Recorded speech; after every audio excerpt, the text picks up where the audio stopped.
قرآن کریم کی جو آیت میں نے پڑھی ہے والعصر ان الانسان لفی خسر، یہ جو صورت ہے مختصر، امام شافعی رحمہ اللہ نے اس کے تعلق سے یہ فرمایا ہے کہ اگر اللہ رب العزت پورے قرآن کریم میں کچھ اور نازل نہ کرتا اور یہی ایک صورت نازل ہوتی تو بھی پوری انسانیت کی ہدایت کے لیے کافی تھا۔ اللہ رب العزت ارشاد فرماتے ہیں کہ انسان، اور اس سے مراد تمام انسان ہیں، اس سے مراد کوئی خاص طبقے اور نسل کے انسان نہیں ہیں، بلکہ چاہے گورے ہوں یا کالے ہوں، کسی بھی ملک میں آباد ہوں اور کسی بھی زمانے کے رہنے والے ہوں، وہ تمام کے تمام انسان خسارے میں ہیں۔ یہ ایک ایسا جنرل اسٹیٹمنٹ ہے کہ جس سے کوئی مستثنا نہیں ہے، الا یہ کہ خود اللہ ہی استثنا کرے۔ اور اللہ نے پھر آگے استثنا کر دیا کہ وہ لوگ خسارے میں نہیں ہوں گے کہ جن کی زندگی میں چار باتیں ہوں۔ سب سے پہلی چیز تو یہ ہے کہ ان کی آئیڈیالوجی درست ہو، اور دوسری چیز یہ ہے کہ ان کا عمل اور ان کا ایکشن درست ہو، اور تیسری چیز یہ ہے کہ وہ ایک دوسرے سے حق گوئی کے ساتھ گفتگو کریں، حق کے وہ پابند ہوں، اور چوتھی چیز یہ ہے کہ جب آپ حق کے پابند ہوں گے اور حق کی آواز بلند کریں گے تو ہر حال میں آپ کے راستے میں مصائب آئیں گے، چیلنجز آئیں گے، تو اس کے بعد پھر آپ صبر کا دامن نہ چھوڑیں۔ آئیڈیالوجی کو جو تعبیر کیا ہے الا الذین آمنوا، اور عمل کو تعبیر کیا ہے وعملوا الصالحات، حق کی آواز کو بلند کرنا وتواصوا بالحق، اور اس کے بعد پھر صبر کو اختیار کرنا وتواصوا بالصبر۔ جب یہ چار چیزیں آپ کی زندگی میں ہوں گی تو پھر وہ انسان کہ جو ان چار چیزوں کو اختیار کرے وہ خسارے سے بہت آسانی کے ساتھ باہر آ سکتا ہے۔ لیکن قرآن کریم میں جو صورتیں ہیں وہ بھی، ان کی ترتیب بھی بڑی خوبصورت ہے، اور اس طریقے سے ہے کہ ہر صورت کی جو مقام ہے، جو اس کی جگہ ہے، وہ ایک اشارہ کرتی ہے ایک خاص چیز کی طرف۔ اس کے بعد سورہ ہمزہ آتی ہے، پھر سورہ فیل ہے، پھر سورہ قریش ہے، پھر سورۃ الماعون ہے۔ ان صورتوں میں اللہ رب العزت نے جو اشارے کیے ہیں وہ دراصل ان چیزوں کی طرف ہیں کہ اگر یہ چیزیں ہماری زندگی میں ہوں تو وہ جو چار چیزیں سورہ عصر میں ہیں ہم ان کو اختیار نہیں کر پائیں گے۔ سب سے پہلی چیز ہے سورہ ہمزہ میں اللہ رب العزت نے کیپٹلزم کی تردید کی ہے۔ یہ یاد رکھیے کہ کیپٹل برا نہیں ہے، یعنی سرمایہ برا نہیں ہے، سرمایہ دارانہ نظام برا ہے۔ یہ وہ نظام ہے کہ جس کے بلبوتے پر غریب تر ہوا چلا جاتا ہے اور امیر تر ہوا چلا جاتا ہے۔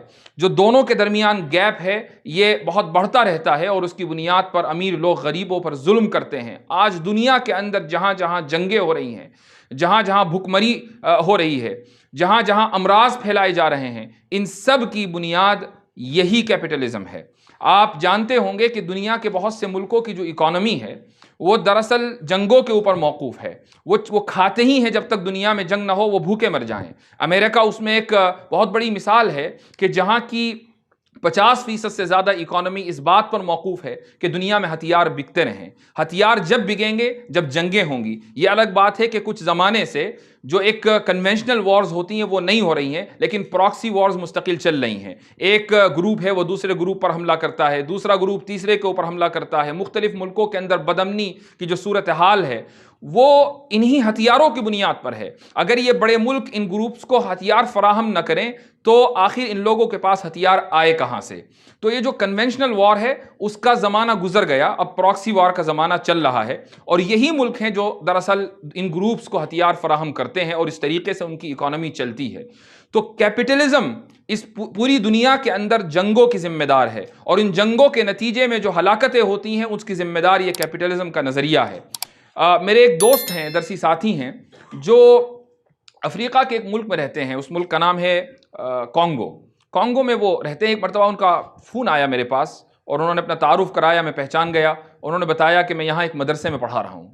تو مجھے بڑی حیرت ہوئی کہ ساری دنیا چھوڑ کر افریقہ کے ایک چھوٹے سے ملک کانگو میں وہ ایک مدرسے کے اندر خدمت انجام دے رہے ہیں۔ تو سب سے پہلے تو میں نے ان کے جذبے کو سلام کیا کہ آپ ایسی جگہ پر ہیں۔ تو وہ مجھ سے کہنے لگے کہ میں تو پھر بھی کیپٹل میں ہوں اس علاقے کی، یہاں سے دور ایک اور جگہ ہے پہاڑوں کے اوپر، وہاں ایک مدرسہ ہے، وہاں ایک اور درسی ساتھی خدمت انجام دے رہے ہیں، اور وہاں پہنچنے کا راستہ یہ ہے کہ امریکہ سے ایک جہاز آتا ہے، یہاں وہ رکتا ہے کیپٹل میں، اور یہاں سے 3-4 لوگوں کو اگر ضرورت ہوتی ہے تو وہ لے کر آگے جاتے ہیں، اور یہ پہاڑی علاقہ ہے، وہاں وہ جہاز اترتا ہے، اور یہ جو جہاز آتا ہے یہ دراصل امریکہ سے دوائیں لے کر آتا ہے، وہاں انہوں نے ہاسپٹل بنایا ہوا ہے۔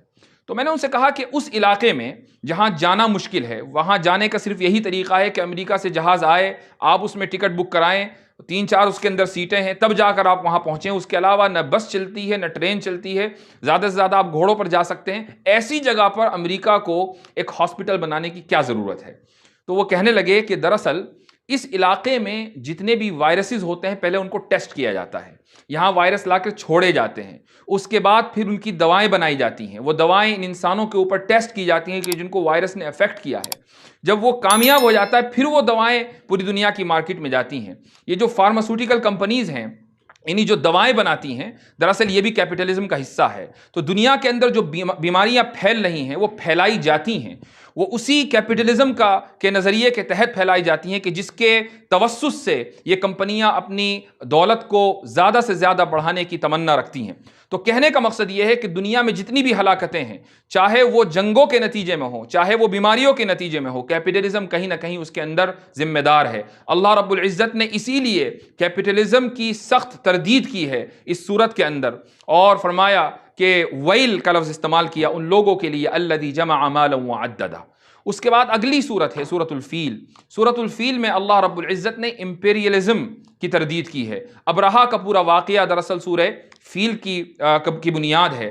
یہاں پر اللہ رب العزت نے ان لوگوں کی تردید کی ہے کہ جو منصب کو، جو پاور کو، جو عہدے کو، جو حکومت کو معبود سمجھ لیتے ہیں، اور جو سمجھتے ہیں کہ جب ہمارے پاس پاور آ گئی تو پھر ہم ہی الہ ہیں، ہم ہی خدا ہیں، اور قوم کو، لوگوں کو ہماری ہی مرضی کے مطابق چلنا چاہیے، انہیں ہماری ہی مرضی کے مطابق زندگی گزارنی چاہیے، خواہ ایسے لوگ اس ملک میں ہوں یا کسی دوسرے ملک میں۔ یہ وہ امپیریلزم ہے کہ جس کی تردید اللہ رب العزت نے سورہ فیل میں کی ہے۔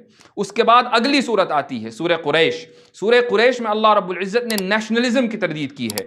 نیشن بری نہیں ہے، یعنی کسی چیز، کسی شخص کا کسی برادری سے وابستہ ہونا یا اس برادری سے منسلک ہونا برا نہیں ہے، لیکن برادری واد بری ہے، نیشنلزم برا ہے، اس نیشن کی بنیاد پر فخر کرنا برا ہے، اس کی نیشن کی بنیاد پر یا قومیت کی بنیاد پر عصبیت بری ہے۔ آج دنیا کے اندر جو فساد ہے، قوموں کے اندر درمیان جو جنگیں ہیں، اس کی ایک بہت بڑی وجہ یہ نیشنلزم ہے کہ ملکوں کے درمیان جنگ اس لیے ہے کہ ایک دوسری قوم سے وابستہ ایک ملک ہے اور دوسرا ملک دوسری قوم سے وابستہ ہے۔ ہمارے ملک کے اندر جو فسادات ہیں اس کی بہت بڑی بنیاد یہ نیشنلزم ہے۔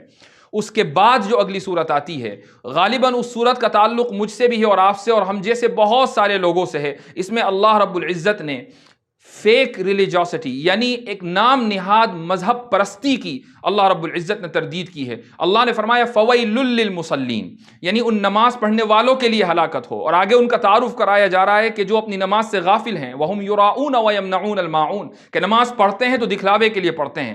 ہماری جو مذہب پرستی ہے وہ دکھلاوے کے لیے ہے، ہمارے چہرے مہرے کے اوپر جو مذہب نظر آتا ہے وہ دکھلاوے کے لیے ہے۔ ایسے وہ تمام لوگ کہ جن کے داڑھی ہے، جن کے ٹوپی ہے، جن کے پجامے ٹخنے سے اوپر ہیں، کہ جو بظاہر مذہب پرست لگتے ہیں لیکن اخلاق سے عاری ہیں، اتفاق سے عاری ہیں، شیطان کے پجاری ہیں، وہ لوگ سمجھتے ہیں کہ ہماری دکان اس وقت تک چلے گی جب تک کہ اس قوم کے اندر اور اس ملت کے اندر اختلاف رہے، وہ اتفاق کے خلاف ہیں۔ ایسے تمام لوگ دراصل اللہ رب العزت کی اس آیت کا مصداق ہیں کہ الذین هم یراؤون ویمنعون الماعون۔ تو اس آیت سورت کے اندر اللہ نے اس بنیاد، اس یعنی فیک مذہب پرستی کی تردید فرمائی ہے۔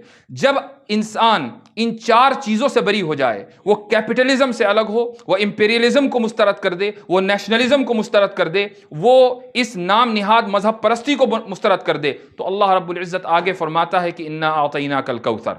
ابن عباس رضی اللہ عنہ کا ارشاد ہے کہ الکوثر کے معنی الخیر الکثیر کے ہیں، اور الخیر الکثیر سے مراد صرف حوض کوثر نہیں ہے، بلکہ ابن عباس رضی اللہ عنہ تو اس کی تفسیر یہ بھی فرماتے ہیں کہ نبوت بھی اس میں داخل ہے، قرآن بھی اس میں داخل ہے، حتیٰ کہ شاہ ولی اللہ محدث دہلوی رحمۃ اللہ علیہ نے ایک جگہ فرمایا ہے کہ خانہ کعبہ کی تولیت بھی اس میں شامل ہے، کہ نبی کریم صلی اللہ علیہ وسلم سے یہ وعدہ کیا جا رہا ہے کہ اے محمد صلی اللہ علیہ وسلم، ہم نے آپ کو کوثر دی، یعنی آخرت میں حوض کوثر اور دنیا میں خانہ کعبہ کی تولیت۔ تو یہ جو اعلان ہے، یہ جو وعدہ ہے، صرف نبی کریم علیہ الصلاۃ والسلام سے نہیں ہے، بلکہ آپ صلی اللہ علیہ وسلم کے توسط سے پوری امت سے یہ وعدہ ہے کہ اگر ان صورتوں اور ان کے اندر چھپے ہوئے پیغام کے اوپر مسلمان عمل کر لیں تو پھر کوثر اس کے نصیب میں آئے گی، خانہ کعبہ کی تولیت اس کے نصیب میں آئے گی. اور خانہ کعبہ دراصل مساجد میں ام المساجد ہے، وہ ام القریٰ میں واقع ہے. یہ ہو نہیں سکتا کہ ہم مسلمان ان صورتوں کے پیغام پر عمل کریں اور ہمیں مختلف کالے قانونوں کے ذریعے اپنی مساجد سے دستبردار کر دیا جائے، خانقاہوں سے نکال دیا جائے،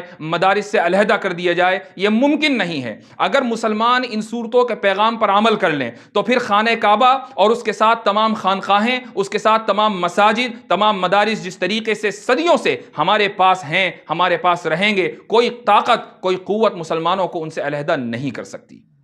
اس کے بعد اسی صورت میں اللہ رب العزت نے ایک ذمہ داری بھی عائد کی ہے ہمارے اوپر، اور وہ ذمہ داری ہے کہ آگے فرماتے ہیں کہ نماز پڑھو، ونحر، اور اونٹ کی قربانی کرو. یہاں 3 الفاظ ہیں، صلی لربک ونحر. پورے قرآن کریم میں یہی ایک جگہ ہے جہاں نماز کے ساتھ اونٹ کی قربانی کا تذکرہ ہے، زکوٰۃ کا تذکرہ نہیں ہے، یا کسی اور عبادت کا تذکرہ نہیں ہے، اونٹ کی قربانی کا تذکرہ ہے. حضرت شاہ صاحب فرماتے ہیں، حضرت شاہ ولی اللہ محدث دہلوی رحمۃ اللہ علیہ، ان کا ارشاد ہے کہ نماز پڑھنے کا حکم دیا. دراصل عیسائیوں نے اپنی نماز کو ضائع کر دیا ہے، اس لیے نماز پڑھنے کا حکم دیا. یہ استعارہ ہے کہ اے مسلمانوں، تمہارے لیے ترقی کا وعدہ اسی صورت میں ہے، تمہارے لیے کوثر کا وعدہ اسی صورت میں ہے، اور یہ کوثر تمہیں ملنے کے بعد اسی وقت تک باقی رہے گی جب تک تم عیسائیوں کے طور طریقوں کے خلاف رہو. اگر تم عیسائیوں کے طور طریقوں کو اختیار کر لو گے تو اس کوثر کو تمہیں دے کر چھین لیا جائے گا، یہ تمہاری ذمہ داری ہے. اس کے بعد آگے فرمایا ونحر، اونٹ کو ذبح کرنا. دراصل یہ یہودیت کے خلاف ایک استعارہ ہے، چونکہ ان کے یہاں اونٹ کی قربانی ان کے یہاں حرام ہے، تو اللہ رب العزت نے حکم دیا کہ اونٹ کی قربانی کرو. اس طریقے سے یہودیوں کے طریقوں کی خلاف ورزی کرو. اور بیچ میں ایک لفظ آیا ہے لربک، کہ عبادت ہو تو وہ خالص اللہ کے لیے، اور اس طریقے سے مشرکین کے طریقوں سے دور رہو. تو گویا کہ جب تک مسلمانوں تمہارا تشخص باقی نہیں رہے گا، تمہاری زندگی قرآن اور سنت کے مطابق نہیں رہے گی، تمہارے طور طریقے یہودیوں اور عیسائیوں اور مشرکین سے مختلف نہیں رہیں گے، اس وقت تک یہ کوثر تمہارے پاس باقی نہیں رہے گی. اگر کبھی مل بھی گئی تو وہ تم سے چھین لی جائے گی. اس لیے مسلمانوں کے لیے ضروری ہے کہ وہ اپنے تشخص کے ساتھ، اپنے دین کے ساتھ، اپنی قرآن و سنت کے ساتھ، اپنے اکابر کے طور طریقوں کے ساتھ، اپنے اسلاف کی زندگی کے ساتھ، اپنی خانقاہوں اور مساجد کے ساتھ فخر کرتے ہوئے زندگی گزاریں. تبھی اللہ رب العزت کا وعدہ سچ ہوگا. ہم جو اس دنیا کے اندر مصائب سے دوچار ہیں، اس کی وجہ یہی ہے کہ ہماری اپنی آئیڈیالوجی کہیں کھو گئی ہے. ہم یہ سمجھتے ہیں کہ مغرب سے جو چیز آتی ہے وہ اس کو ہمیں اختیار کرنا چاہیے. ہم یہ سمجھتے ہیں کہ ٹی وی کے اوپر جو نظر آتا ہے، فلموں میں جو چیز چلتی ہیں، ہمیں اس کو اختیار کر لینا چاہیے. آج مسلم نوجوانوں کو آپ دیکھیے، ماشاء اللہ، اللہ رب العزت کا بہت بڑا فضل، انعام اور احسان ہے کہ اللہ نے آپ کو منتخب کیا ہے کہ آپ اس گندگی سے نکل کر اس مبارک جگہ پر موجود ہیں. اس گندگی میں لاکھوں نہیں کروڑوں لوگ، میں مسلمانوں کی بات کر رہا ہوں، آج بھی ملوث ہیں. اور وہ ملوث اسی لیے ہیں کہ ان کے یہاں یہودیوں کے طریقے بھی ہیں، عیسائیوں کے طریقے بھی ہیں، اور مشرکین کے بھی طریقے ہیں. اللہ نے آپ کو ان سے علیحدہ کر کے اس مبارک جگہ میں رکھا ہے، آپ کو منتخب کیا ہے. اس پر جتنا بھی شکر ادا کیا جائے اتنا کم ہے. اور پھر آگے چل کر اللہ نے یہ وعدہ بھی کر دیا کہ ان صورتوں پہ جب عمل کرو گے اور اس کے پیغام، مضمر پیغام پر جب عمل کرو گے تو پھر تم دیکھو گے کہ دین میں لوگ فوج در فوج داخل ہوئے جا رہے ہیں. آج جو دعوت کا سلسلہ رک گیا ہے، آخر کیا وجہ ہے کہ حضرت خواجہ معین الدین چشتی اجمیری رحمۃ اللہ علیہ کے زمانے میں لاکھوں نہیں کروڑوں لوگ اسلام قبول کر لیتے ہیں؟ ہندوستان کے اندر کتنے عرب مسلمان آئے تھے، آج اتنی بڑی تعداد میں کیسے ہیں؟ انہی صوفیاء کرام اور علماء کرام کی محنتوں کا نتیجہ ہے. چونکہ ان کی زندگی میں اسلام اپنی اصل صورت میں باقی تھا، تو لوگ ان کو دیکھتے تھے تو اسلام کو پہچانتے تھے، اور اس طریقے سے اللہ کے دین میں فوج در فوج داخل ہوتے تھے. آج وہ صورتحال نہیں رہی. آج لوگ ہمیں دیکھتے ہیں، ہم جیسے لوگوں کو جو اسلام کی غلط سلط ترجمانی کرتے ہیں، اسلام ہماری زندگی میں نہیں ہے، بظاہر ہم مسلمان نظر آتے ہیں. آج ہمیں دیکھ کر اسلام کو جج کیا جاتا ہے، ہمیں دیکھ کر اسلام کو سمجھنے کی کوشش کی جاتی ہے. یہی وجہ ہے کہ اس کا جو امپیکٹ ہونا چاہیے سوسائٹی پر، وہ امپیکٹ نہیں ہے. تو یہ جو داخلی محاذ ہے یہ بہت ہی اہم ہے، اور اس محاذ پر شدت کے ساتھ لڑنے کی ضرورت ہے کہ کیسے ہم اپنے اندر مثبت اور پازیٹیو تبدیلی لے کر آئیں، تاکہ پوری سوسائٹی جو ہمارے ارد گرد ہے وہ ہمیں دیکھ کر راہ راست پر آئے، ہمیں دیکھ کر وہ صراط مستقیم پر آئے. ان کے درمیان دعوت کی ذمہ داری ہمارے اوپر ہے. وہ اگر راہ راست پر نہیں آتے تو ہماری ذمہ داری اور ہم سے سوال ہوگا. اللہ رب العزت ہم سے سوال کریں گے ایک دن کہ یہ لوگ تمہارے درمیان تھے, تم ان کے درمیان اٹھتے بیٹھتے تھے, آخر کیا وجہ ہے کہ اللہ کے دین, آخر کیا وجہ ہے کہ اللہ کے کلمے اور رسول کی باتیں صلی اللہ علیہ وسلم ان تک نہیں پہنچی.